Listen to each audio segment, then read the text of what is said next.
Dante's Boxing Nation, what's going on, guys? So ever since Gervonta Tank Davis's trainer Calvin Ford came out and hinted that Gervonta Tank Davis's next fight is going to be a big one, even though a lot of fans are speculating that it's going to be a rematch with Isaac Pitbull Cruz, if we listen to what Calvin Ford said, then that kind of rules out Isaac Cruz as an option, because Calvin Ford said it's going to be a big one. And Davis versus Cruz 2 would not be considered a big fight. Now, if Cruz would have went out and did what he was supposed to do, beating another young undefeated fighter like a Frank Martin, for example, that would have definitely sold the rematch when it comes to Davis versus Cruz. But we all know Cruz didn't do that. He completely played it safe, taking on the easiest competition, trying to secure a rematch with Davis. Now understand this. It would make a lot of sense to make this fight if, let's say, Gervonta Tank Davis right now was the most avoided fighter in the sport of boxing.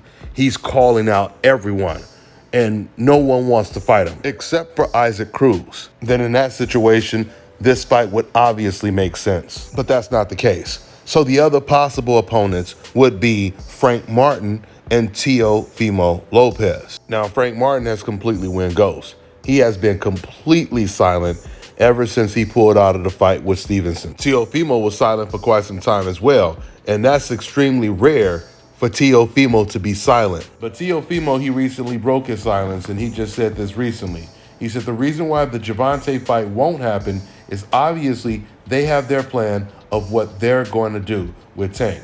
It works. Good system. He doesn't have to go above the B level. He doesn't have to go below the B level. He stays right there. So the main question is, was Teófimo in negotiations with Gervonta Tank Davis? Because if Teófimo wasn't in negotiations, then he's obviously in no position to talk about Gervonta Tank Davis's level of opposition. Let's not forget, by the way, Gervonta Tank Davis, he just knocked out an undefeated Ryan Garcia and an undefeated Hector Garcia back to back. So we're going to find out who Teófimo decides to fight next.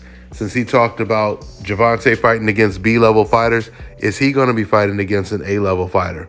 We'll see soon. Will it be against Gervonta Tank Davis?